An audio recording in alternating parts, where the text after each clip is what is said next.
안녕하세요. 미국 증시에 장기 투자하고 있는 자충우돌 파이어입니다. 2월 14일 영상 시작합니다. 시장은 오늘이네. 오전 8시 30분에 발표될 소비자 물가지수 보고서와 다음 연준 회의 전에 발표될 것으로 예상되는 또 다른 일자리 보고서의 경제 데이터에 초점을 맞추고 있습니다. 시장은 작년 한 해 동안 인플레이션 데이터가 발표될 때마다 엄청난 변동성으로 반응해 왔지요. 물론 CPI 인플레이션 보고서가 예상보다 낮으면 상승 랠리를 보일 수 있고 높은 편이라면 하방 압력을 받겠지요.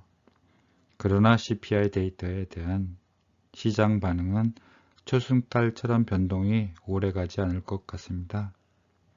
이유를 보자면 파월 연준 의장은 연준 정책에서 가장 중요한 인플레이션 범주는 CPI가 아닌 PCE, 즉 개인소비지출 물가지수의 하위 그룹인 비주택 서비스라는 것을 분명히 했습니다.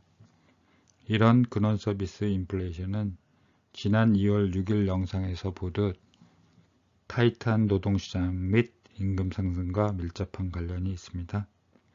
시장은 인플레이션 전망에 대한 단서를 찾기 위해 CPI 보고서에서 파월 의장이 가장 선호하는 인플레이션 지표의 방향에 대해 무엇을 의미하는지 정확히 판단하려 할 것입니다.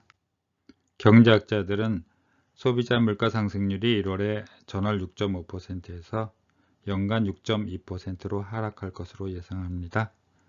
전월 대비 수치는 마지막 판독에서 0.1% 하락한 후 0.5% 상승할 것으로 예상됩니다. 식품과 에너지를 제외한 근원 CPI는 0.3% 상승한 것으로 보입니다.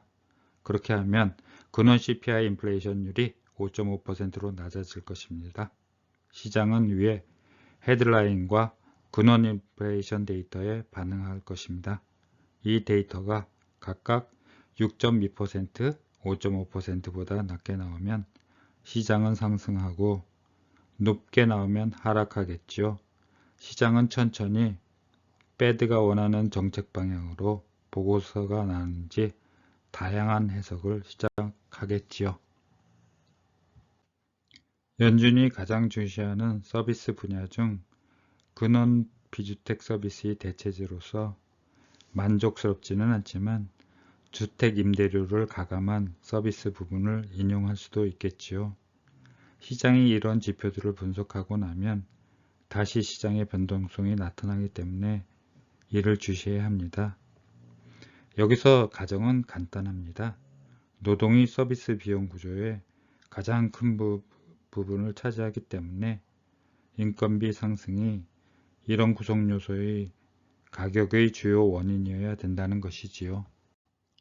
연준이 인플레에 있어서 PCE 데이터를 선호하는데 이는 CPI보다 더 광범위하고 강력한 척도이기 때문입니다. 한 예로 PCE와 CPI의 큰 차이점 중 하나는 건강보험과 관련이 있습니다. PCE에는 고용주와 정부가 보장하는 의료 지출이 다 포함됩니다. 그렇기 때문에 의료 서비스는 PCE 지출의 거의 16%를 차지하는 반면에 개인의 지출만을 계상하는 CPA 예산에서는 7% 미만입니다. PCE 의료 서비스 인플레이션에 대한 가장 좋은 단서는 CPI가 아니라 목요일날 나오는 생산자 물가 지수에서 나옵니다.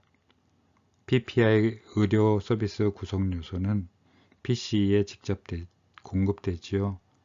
이는 의료 인플레이션에 대한 뉴스가 긍정적일 수 있다고 보여집니다. 왜냐하면 지난 2년 동안 PCE 의료 가격이 크게 향상된 후 1월 1일부터 시작되는 메디케어 의사수수료에 대한 팬데믹 인상의 감소는 더 완만한 인플레이션에 기여할 수 있습니다.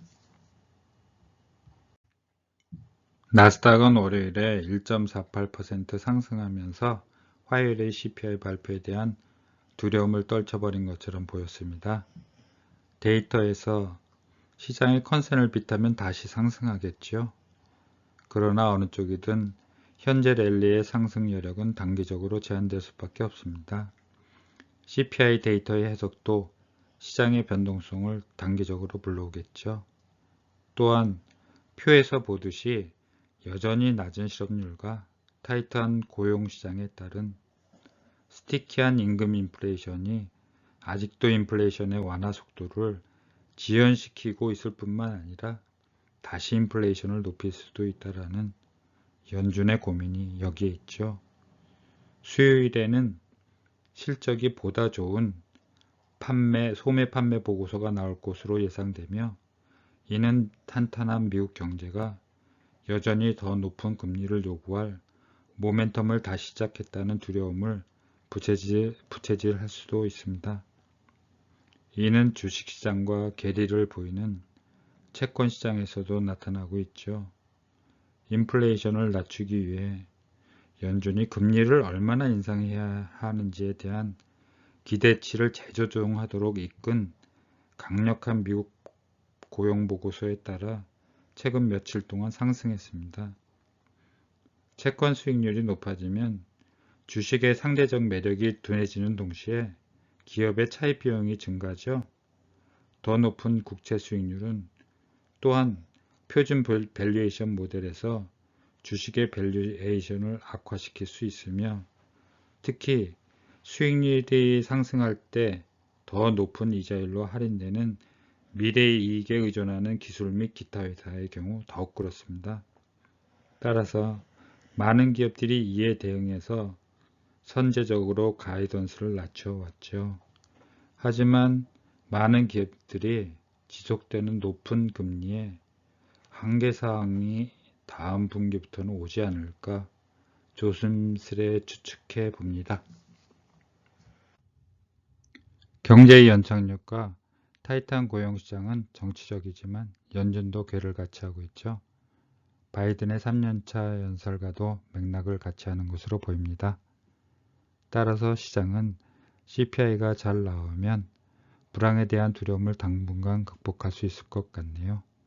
저는 이러한 환경적 요인으로 시장이 천천히 초승달처럼 조금씩 상승하리라 개인적으로 믿어봅니다.